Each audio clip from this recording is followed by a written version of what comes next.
حضور صلی اللہ علیہ وسلم نے فرمایا جس نے محبت کے ساتھ ماں باپ کا چہرہ دیکھا اللہ اسے کامل حج کا ثواب عطا کرے گا۔ لیکن حدیث میں جو حضور نے شرط لگائی اس شرط کا خیال رکھنا ہے، تو حضور نے فرمایا تو محبت سے چہرہ دیکھ، تیرے رسول کا وعدہ ہے رب مقبول حج کا ثواب دے گا۔ صحابی عرض کرنے لگے یا رسول اللہ صلی اللہ علیہ وسلم اگر میں 2 دفعہ دیکھوں؟ تو حضور نے فرمایا 2 حج کا ثواب۔ اس نے کہا حضور میں دن میں 3 دفعہ دیکھوں؟ تو فرمایا 3 حج کا ثواب۔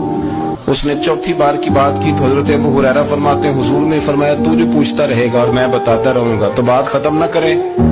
حضور حکم کریں، فرمایا تو 100 دفعہ دیکھ اللہ 100 حج کا ثواب عطا کرے۔